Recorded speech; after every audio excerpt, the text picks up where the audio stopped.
So let me see. Do I want to introduce this? Yeah, probably. Okay. All So, right.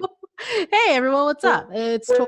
We're We're here here. with Waylon K. Smith. I'm just gonna call you Waylon, or how do you prefer to be addressed? Waylon's great. All right. Yeah, so we're here with the Nova Local Band Project, even though like Waylon is more from Maryland, but it's all kind of Yeah, it's we can the all get area. to each other. So, Yeah. it's all good. It's the Cool. DMV. It's the DMV area, so Yes. it works. But I want to get back into what we were talking about earlier, kind of like your history as a musician Yes. and kind of how you got here. I have been into music since childhood. I really started playing violin as a kid. I took lessons with the Suzuki method. Have you heard of that? No. It's cool. It's all ear training. So it's Mm, no notation. You learn the sound of notes, and so it's note recognition through ear training, and then just memory. And so that's really I did that cool. for a few years. I don't know how to play violin now Hmm. because I was a small child and I wanted to climb trees and pretend I was Luke Of Skywalker. course. Um, so, but I think I did retain that ear training because it's something that has been a huge help during my growing um, music career down the road. Um, it helped me with being a singer and figuring out instruments and just having an understanding of music. Um, so I quit when I was a kid, and then I took piano lessons in middle school. And same thing, I didn't want to practice. I didn't want to play these dinky songs. I Hmm. was in middle school, so I was starting to get into music that was giving me emotions, and I wanted to be a Yes. part of that. You know, and I wanted to express my emotions. I wanted to purge my emotions. It's all about emotions, and learning hot cross buns on piano was not getting me there. Absolutely not. Um, so then, yeah, and then once I took guitar lessons, it was like a very folk. You don't have to practice 3 hours a day. Just keep the guitar out and practice when you want to. You'll eventually develop, you know, that desire to, and then practice won't be a chore. It'll be an enjoyment. And Absolutely. that kind of made me see um, that you can get better through practice, and that you're not just going to start out and be perfect. And that's very important. That was a very important overall life lesson. So from there, I kept writing songs and copying a bunch of different people until I found my own voice, which is what you do. And Absolutely. Yep. um, and then and then I mentioned to you I had a group called the Positronic Cats, Hmm. um, which was like a sci-fi indie folk rock music, and we got the steampunk scene, played up and down the East Coast, and then I got married and moved to Baltimore, and I'm doing a solo thing, and here Yeah. I am in the middle of the pandemic talking to you. Nice. No, that's But super cool. That's super cool. and And I I don't know was where I'm gonna go from here. right, but like who, like, do we know? Nobody knows. It's Yeah, fine. even if everything was fine, I still wouldn't know where I was going from here. So Exactly. Yeah, that's like a super. it's So you mentioned you got married and then moved here. So did you, not that this is a music question, but did you meet your wife in no problem. Pennsylvania or did you meet her here? I met her. Okay, so we grew up a town apart Okay. and never met each other. And then she Oh. went to, and she's like a year older than me too, and like was friends with my cousin. Oh. So um, so we grew up basically at the same time and never met. Mhm. And then she graduated high school, went to college down at the state of Maryland, and pretty Mhm. much stayed down there after high school. And when I met her, she was living in Baltimore, but we met at a show in Harrisburg, PA, Okay. and yeah, and then it just kind of clicked. We kind of met, and then yeah, So the show, kind of was it a never stopped band? talking Do to you each remember other. which band it was? That was 7 years ago. So Nice. it was no, it was a charity event for a mutual friend of ours was doing a charity event for um, um, um, she was taking like empty lots in Harrisburg and doing like urban gardening. Okay, nice. So that it was a charity show for that thing, and someone had backed out. One of the performers had backed out, and they called me to fill in the slot. So I wasn't even gonna be there. That's so, They like, called me that day, and I played. And then my future wife walked up and was like, "Hey, you're not terrible." I was like, "Oh, all right, hey." so that's super cool. So you met because of your Yeah, music. yeah, yeah, That's that's really cool.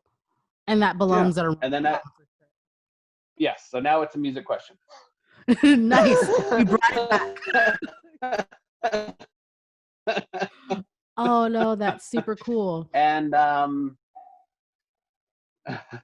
yeah, and yeah, after, I mean, we talked, and we had, by the end of that day, we had 2 quote unquote dates lined up. I Mhm. think, I don't know if we were calling them dates, but they were get-togethers. And we're we met and then just kept talking, and here we are.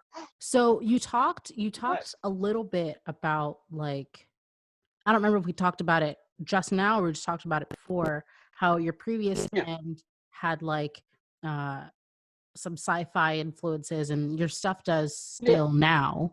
yeah, So would you like to name the works that you're yeah, influenced by? yeah. So I feel you.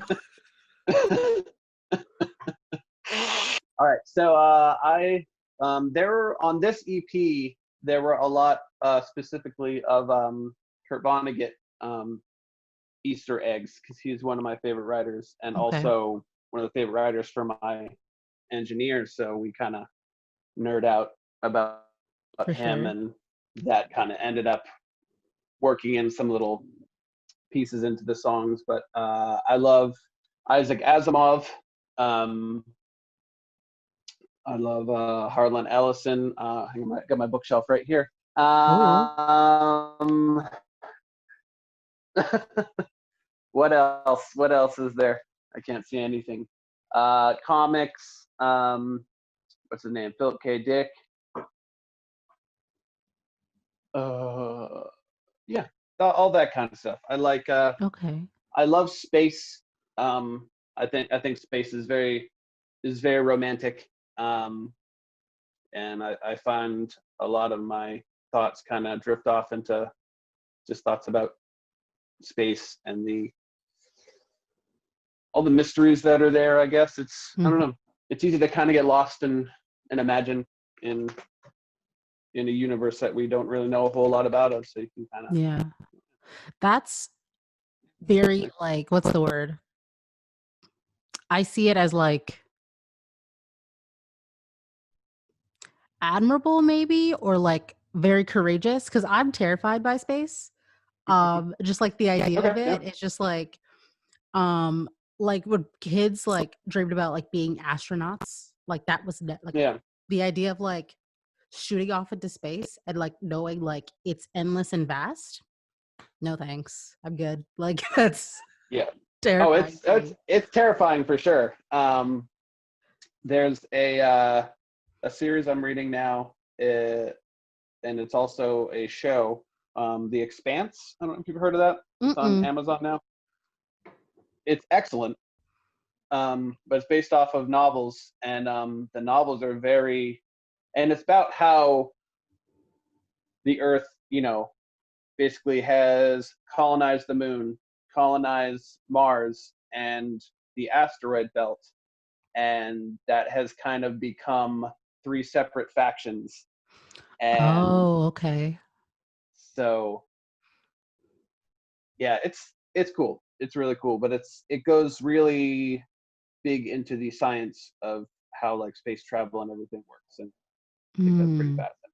that is super But cool. but also scary because they'll lay out the physics for everything and lay out Mhm. like, yeah, you're in the middle of nowhere, Yep. and something happens, that's it, you Right. know, and something will happen because yeah, you're in the middle of nothing. But Right. I Um, like I like when I write, I try to about a specific thing because mhm. as you know, as a writer, you want to connect with people.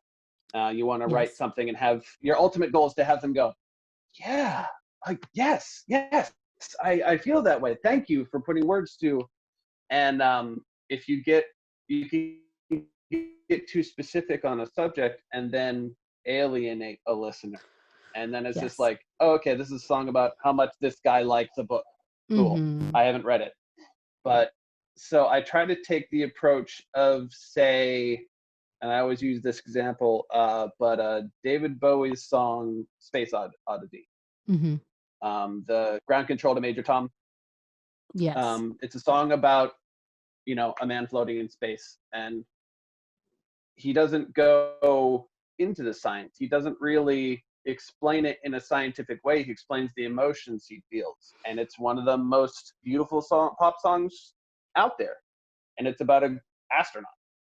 And I Yes. think that's the beauty of songwriting is you can take something that you can be interested in and give it a universal feeling. And I think if you can do that, then you got it. Yeah. I like that idea of, like, universal feeling. Yeah. That really yeah, absolutely. Because a lot of well, not that I really wanna go into my stuff, but a lot of my stuff is just, like, life feelings.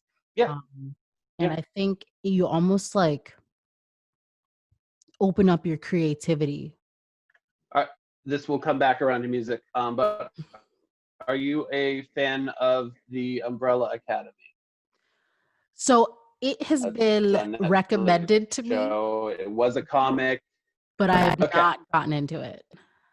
I picked up the first Umbrella Academy at like the Baltimore Comic Con just because it was on sale and I liked the art, Oh, and okay. I loved it. And I just kept reading it. And the show is really good, but here's where I'm coming back. In the intro to the Umbrella Academy, one of my favorite authors, Grant Morrison, he wrote a piece about it, and he talked about songwriting and how that songwriting is like real true magic because you're taking these giant universal themes and distilling them down to like 3.5 minutes. And he's like, and he's this like just Scottish guy, and he's like, oh, I just don't think there's anything more fucking brilliant than that. And Right. like he just went on this Yeah. whole rant, and like they do.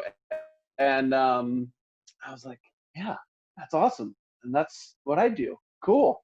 Yeah. No, it's To have honestly someone incredible. like such an amazing writer be like, no, songwriters are the real, they really have the thing, because you a writer will take a huge themes and turn it into a book or whatever, but a song you've only got so much room.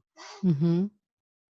Yeah, absolutely. Obviously you can make a 20, 30, 40-minute song, but the Right. standard like pop song format. Yeah, you could. I'm Yeah. not against it, but also, like, we all have lives, come on, relax. There's even stuff in, like, the chord choice, so, like, when you have, like, No. somebody who's a writer and a musician, like, I could go on forever. Yeah. Like I'm here for it. So I got all day. I mean, we can Yeah, I like talking about this stuff, and yeah. I don't get the chance to drone on about it as much as I think about it. So I'm good. Yeah. No, and Any questions you got? Hit me. I honestly feel like there should be more opportunities for artists to go on about like the little stuff. And I want to say that like this project is more like artists for artists. So like people should be able to like Yeah, sit and listen to um an artist talk about why they decided to because this thing that I because I listened to Sign of Life a couple of times. yeah. Um and I was like, what is that? What is that sound? What is that thing in the background? And then it eventually turns out to be like the text to speech type of like Yeah, yeah, yeah, um and I was like, because the thing about it was it like in a weird way was super nostalgic. And I don't know why it ended up being that way. Like I'm like, is it because when I like go on YouTube and I'm like looking for like those Reddit reading things and I like try to find one with like a person reading it and it said it's a robot reading it. I'm like, that's not really what I wanted. yeah, But like um but it was super interesting because like me having that like perspective on it, like, okay, this like robot text to speech thing. Um, so me having that like that's not really what I wanted perspective on it. And then it yeah, coming into the song, it's super interesting because like, oh my gosh, okay. So like me saying I really wanted to hear a person saying it, right? yeah. And Hmm. then I get like this text to speech robot. And then the song is called Sight of Life. I think it like kind of all ties in together. Was that Yeah, a purposeful choice for you or yeah, yeah. I mean, it's that's an interesting song because it's a very at its core, it's very simple. And Mhm. going into it, both Adam and I, Adam was the engineer, we were both like, I don't know what to do with this one, man. And even myself was like, I might just cut this one because whenever I play it live, it's just ching, ching, ching, ching, and it's like Mm, really repetitive. I'm like, I like this song and I like the meaning of it, but I don't know if we can make anything of it. And sometimes you don't, and yeah. that's sad, but not every song works out. And Mhm. so that was really the last one we attacked. And I got to give a lot of the credit on that song to Adam because a lot of the weird sounds and stuff was just him kind of stuck in a basement like a madman and like a Yeah. mad scientist. And he really took a simple song and just made it what it is. And that I do remember that was his choice. And there's there's a few meanings to this song, but a lot of where it originally came from was kind of this the the Frankenstein and his monster relationship, which I've Okay. always been fascinated. But you're also kind of creating that life. To have that artificial voice is kind of a I don't know, a statement on that, I guess. So that's kind of Absolutely. where that came Yes. from. But yeah, production is a whole art form that I think some people don't consider because they just maybe assume that it's just going to be like, oh, they're just going to mix down my vision and it'll be great. And sometimes that's the case, but I think working with an engineer um, is important because they can help you tell that story, and they can add more nuance and more subtlety to it than you can just by recording a part. They can make shifts in panning or levels or so many different textural options. It's cool and it's good to work with an engineer who really gets where you're coming from and who doesn't have the same exact influences as you. I think that's So like let's important. say your teacher, if they wanted to teach you um a song from your favorite artist on piano, what song would that have been for you in middle school? That's a really good question. I hadn't prepared that one. Let's see. Uh, well, I guess in middle school, I was listening to a lot of like classic rock, like 70s, 60s stuff. Okay. Uh, that's what my parents were into. Particularly, I really bonded with my dad through music. He got me into Pink Floyd, and I think that's when music really started to click for me. Was like the Dark Side of the Moon Mm-hmm. album, and I kind of missed the whole grunge scene because of that. Because I was just pretty much listening to Pink Floyd. So during middle school, probably would have been a Pink Floyd song. Maybe I see. "Wish You Were Here." Say "Wish You Were Here." That'd be nice. Gotcha. Because this has been, I've only been through a couple of these, but this idea of like, trying to get or your parents trying to get you into music at a very young age and it not really clicking for you until you like find that band, you Yeah, know, that yeah, seems to have been a pattern for at least people I've talked to most recently. Um, just, not music for music's sake, but music for when it connects with you on a personal level. yeah. And I think that thing that you mentioned with, connecting with your dad over it, I think that's also very poignant in this, in the idea because, you know, you were able to curate a relationship, with a very close family member, Hmm. with a band. Um, That's not really something that I've experienced. Not that I don't like the music my mom likes. My mom is super into like contemporary Christian music, which like, hey, is it bad? But like, Yeah, me being into what I'm into, yeah. uh, it didn't really No, connect. yeah, yeah. I don't Um, know. I don't know who's currently on the contemporary Christian scene, but I think back in the day it was when I like, was going to church, when I was going to like church things, yeah, I went to like the Creation Festival and all yep, those. yep. Um, Like the closest what were we some of could those have. bands? Let's see. I think they're still in. Like we had like Mercy Me. You Okay. have who Jeremy Camp. Okay. Yeah, I've Uh heard of him. There what's the was guy's name? Matthew West, is that his name? oh, I missed that one. Missed that Uh one. There his was song got like mainstream radio play. I can't remember the song. Um what is his name? Stephen Curtis Chapman. He was the oh guy. yeah, That yeah. yeah. Oh yeah, like the big ones. Yeah, Stephen Grace Chapman, Amy Grant. Amy Grant, Natalie Norman, Natalie Grant also.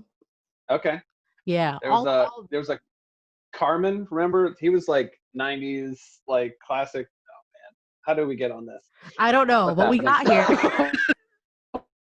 So that What's was the stuff happening? that I kind of like Going on? that I grew up on. That should Um, be your. That should be your opening question. What is your favorite contemporary Christian artist from the '90s? Honestly, it's not. I really feel like people need to like embrace it because I feel like a lot of people try to, like, for people who did grow up in the church. So some did, Yeah, some didn't. yeah, I did. But I think it's a very common uh occurrence. Like I listened to music in church, but then I didn't really like that music because I liked really hard rock music. It usually like starts Right. for a lot of people. It starts in Yeah, church, not for everyone, yeah, but for a lot of sure. people, it does. Yeah. Um, A lot of great singers.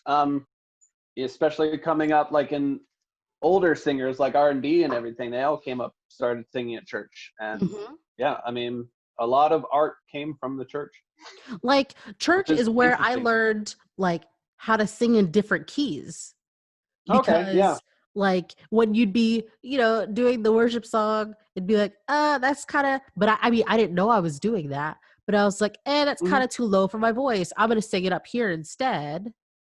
Yeah. So like you don't realize how much you get from it, whether Hmm. the religion aspect is a whole totally different thing, but like That's for the another podcast. right, that's a whole other situation. But like but like the music aspect, like at my like Southern Baptist church, like there was Yeah. we had electric guitars, we had drums, we had the whole situation where like church is a rock concert, it's essentially. um so Whew, yeah.